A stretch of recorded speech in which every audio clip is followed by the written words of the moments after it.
Oke, sudah lengkap semua nak? Sudah? Bismillahirrahmanirrahim. Wassalamualaikum warahmatullahi wabarakatuh. Oke, hari ini kita akan mulai perkuliahan blok 8 ya. Dimulai dengan kuliah pengantar SL di blok 8.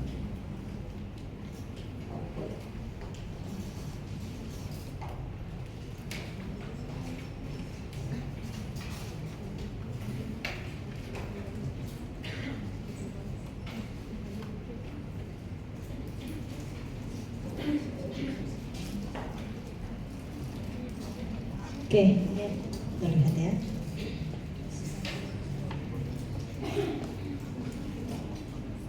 Ya.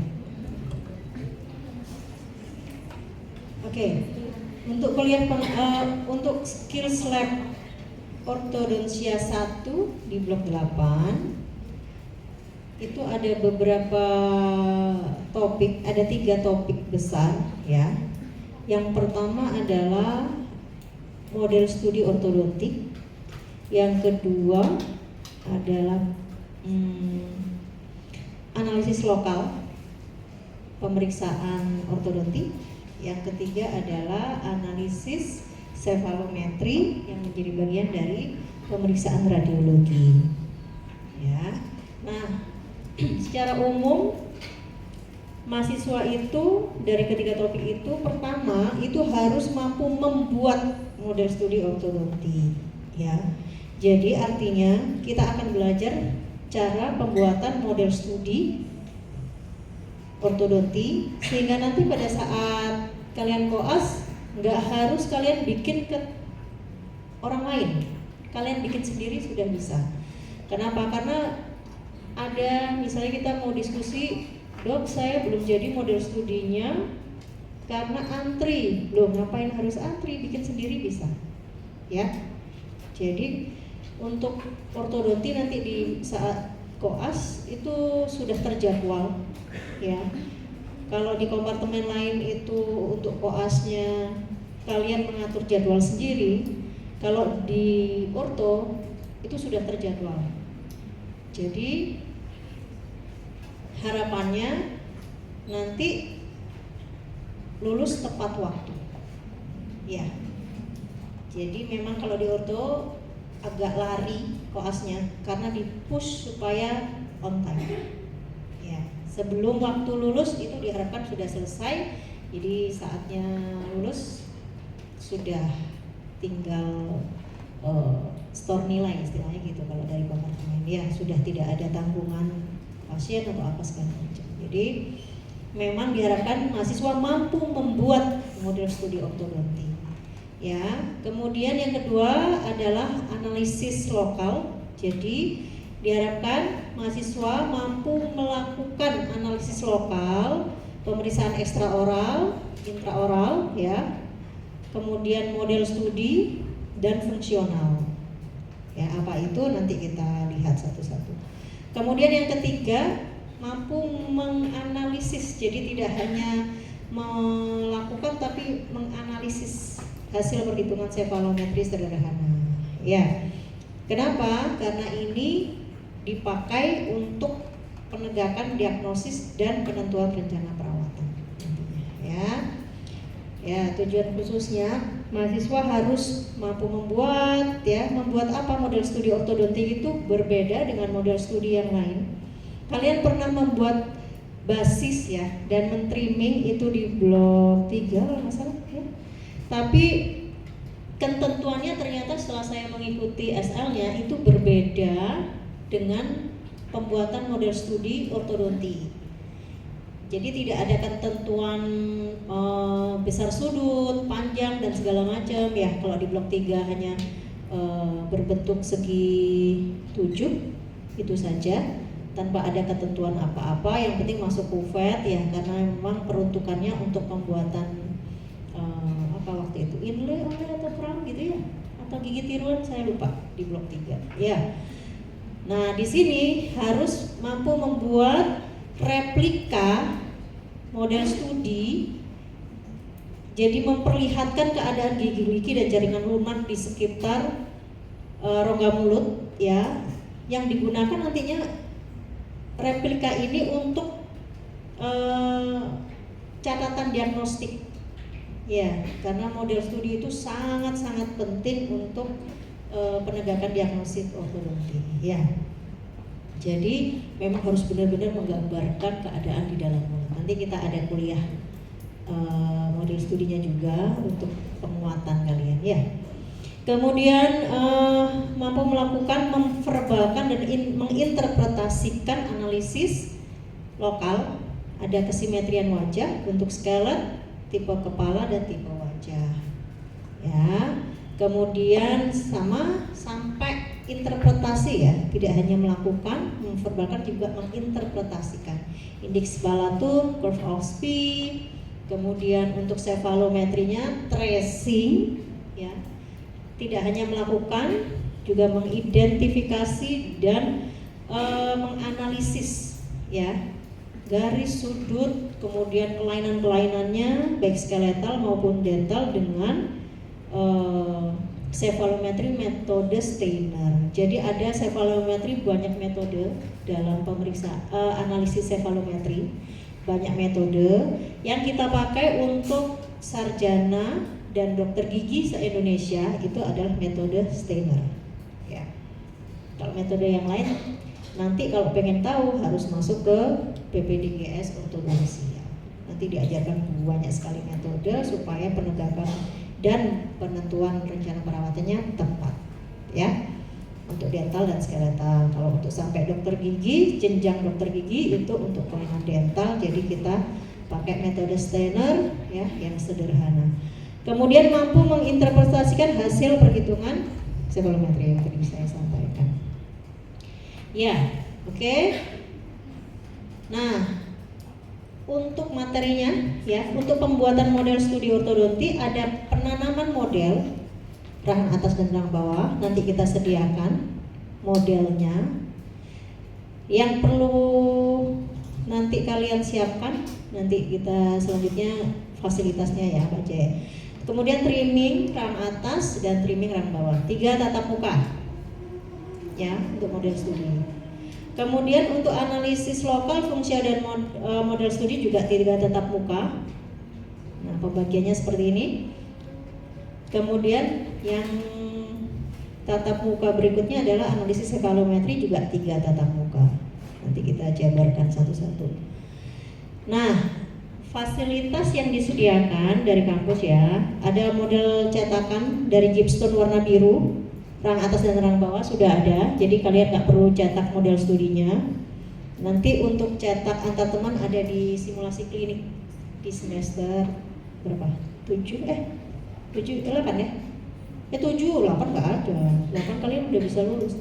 7 semester 7 blok 13 kalau nggak salah ya, itu antar teman nanti. Nah untuk yang ini kita belajar bikin basis streamingnya aja, kita bikin model studinya saja. Untuk cetakan rahangnya sudah disediakan ya. Kemudian sediakan juga gips putih. Untuk basisnya kita pakai gips putih. Kalau cetak model studi biasanya pakai gips biru, kalau untuk basisnya pakai gips putih ya. Kemudian untuk analisis lokalnya nanti sudah disiapkan fotometri. Kemudian ada beberapa yang antar teman ya gitu. Kemudian untuk curve of speech model studinya juga sudah disiapkan ya. Kemudian untuk cefalometri topik ketiga itu sudah disiapkan, tracing boxnya sudah siap, sama cefalogramnya juga sudah ada, kertas kalkirnya juga sudah ada ya, kertas untuk tracingnya. Yang perlu disiapkan, nah ini untuk yang topik 1 itu perlu basis former. Kemarin sudah saya WA ya ke Komtik SL ya, sudah di-share ke teman-teman ya. Butuh 1 basis former untuk satu grup itu isinya 3 mahasiswa. Jadi 3 mahasiswa ini akan bekerja bersama, karena kalau sendiri-sendiri nggak selesai biasanya. Bertiga aja kadang selesai, kadang acak-acakan ya. Nah, ini butuh kerjasama ya.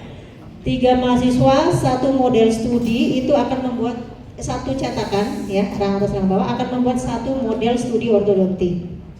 Basis former ukuran L ya yang digunakan butuh 1 aja ya untuk bertiga. Kemudian penggaris horizontal, penggaris segitiga, busur ya, pensil 2B, pensil tinta,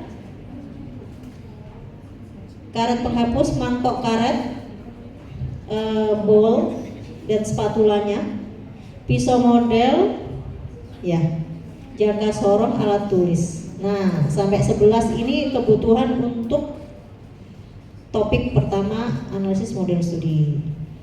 Kemudian untuk topik kedua hanya butuh alat tulis ya, alat tulis, jangka, terus penggaris gitu sama seperti yang atas. Nah, topik ketiga itu butuh scotch tape atau isolatif ya, karena digunakan untuk tracing gitu, bawa sendiri-sendiri. Kemudian biasanya ada sih Mbak Lita siapin, tapi mungkin kalau takutnya kalian ganti lagi gitu, jadi siapkan aja sendiri-sendiri ya, takutnya nggak cukup. Kemudian pensil 3 atau 4H ini khusus untuk cefalometri harus 3 atau 4H, jangan 2B. Kalau 2B tadi untuk topik 1-2, untuk topik 3 cefalometri harus 4H atau 3H. Kenapa? Karena kita butuh tipisnya, karena kalau tebal itu akan mempengaruhi hasil analisis. Hasil analisisnya bisa beda 1 mili aja atau setengah mili aja, udah menentukan dia normal atau tidak. Jadi 4H ya, tipis saja. Nanti kalau menggambar, saya ingatkan sekarang ya, kalau menggambar jangan ditekan, asal terlihat aja. Kalau ditekan nanti salah, dihapus, kalian akan bingung ini yang lama atau yang baru ya garisnya gitu ya. Jadi cukup yang penting terlihat aja gitu ya, sama penghapus. Ini udah ada penghapus di atas, oh belum ya, sama penghapus ya. Oke, sampai sini ada yang ditanyakan tidak? Ada ya? Oke, baik. Oke, selanjutnya tahap pekerjaannya. Oke, karena ada 3 topik, kita akan ada 3 pretest ya. Topik pertama TM1 ada pretest ya, pokoknya awal topik itu ada pretestnya. Jadi nggak setiap tatap muka, nggak, hanya awal topik saja ya, mempermudah ya gitu. Topik 1 model studi ortodontik, TM1 ada pretestnya, TM2, TM3 enggak, langsung kerja ya. Oke. Kemudian topik 2 analisis lokal, fungsional dan model studi ada pretest di TM4 ya, masing-masing topik ada 3 TM. TM1 pretest, TM4 pretest ya, TM7 pretest nanti ya. Nah, ini apa saja? TM4 itu indeks sefalik, indeks wajah, pemeriksaan tipe profil, dan pemeriksaan kesimetrian. Untuk indeks sefalik dan indeks wajah itu antar teman, mengukur kepala dan mengukur wajah itu antar teman, berdua, atau misalnya sisa 3 ya bertiga muter ya. Nanti hasilnya diverbalkan dan diinterpretasikan di depan dosen masing-masing, maksudnya satu-satu majunya ya. Kemudian untuk tipe profil dan kesimetrian wajah, fotometri menggunakan foto sudah disiapkan oleh Mbak Lita, kalian tinggal menggambar di foto tersebut masing-masing. Di TM5 ada pemeriksaan proporsi vertikal wajah, itu fotometri, indeks palatum pakai model studi. Kemudian pemeriksaan midline dan pemeriksaan frenulum juga antar teman ya. caranya bagaimana? Ya, pemeriksaan midline itu nanti pakai selotip dan pakai ini apa namanya benang. Nanti saya tanyakan Mbak Lita ya, disediakan di sini atau kalian bawa sendiri-sendiri? Nanti saya info ya, saya kalau lupa tanya. Ya, pemeriksaan midline. Dan ini harus selalu bawa alat tulis ya, termasuk spidolnya itu ya, harus bawa terus semuanya kalau alat tulis, penggaris segala macam. Oke. Kemudian TM6 ada pengukuran freeway space antar teman, path of closure juga antar teman, dan curve of speed nanti di model studi. Ya. Oke. Kemudian di topik keempat, nah di TM7 itu ada pretest lagi. Cefalometrinya 3 kali supaya betul-betul dengan beda-beda kasus kalian bisa menentukan. Dan semuanya ini, ke semua topik ini di SL ini akan kita gunakan semuanya pada saat identifikasi pasien nanti di koas. Ya, jadi diharapkan outputnya adalah kalian mampu melakukan dan menginterpretasikan semuanya ini. Ya, 3 topik ini semua. Ya, jadi jangan sampai ada yang terlewat. Nanti kadang koas terus ditanyakan lupa padahal pernah melakukan gitu ya, sampai bingung. Jadi kalau ada yang ditanya, tanyakan saat SL supaya pada saat koas lancar ya. Oke, sampai sini ada pertanyaan? Tidak ada, kita lanjutkan. Untuk penilaiannya, prosesnya 20%, pretestnya 10%, ujian hasilnya 70%. Ujian sangat menentukan. Kenapa? Karena pada saat proses kalian boleh bertanya antar teman. Ya, boleh berkolaborasi gitu. Tapi ujian nggak boleh individu. Ini yang menentukan nilai masing-masing. Ya, ujian sendiri-sendiri. Sehingga dia menempati porsi yang besar supaya tahu nih kemampuannya. Misalnya berkelompok nilainya bisa sama, tapi yang menentukan pada saat ujian ngerti nggak apa yang dilakukan kemarin, ya? Oke, nilai batas kelulusan sama semua untuk SL ya, saya kira 75,1 B+. Di bawah itu otomatis harus remedi. Ada ujian utama, ada ujian remedi. Setelah itu masih belum lulus juga ya terpaksa harus mengulang tahun depan atau di semester antara.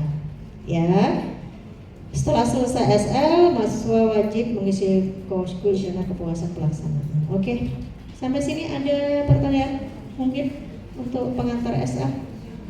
Untuk model studi nanti kita akan ada kuliah juga ya. Hari apa ya? Minggu ini? Enggak ya, saya lupa jadwalnya. Kuliah model studi kapan? Minggu ini ya? Oke deh. Ya, nanti untuk kuliah masing-masing dijelaskan pada saat topik masing-masing ada dijelaskan pada saat Rabu besok.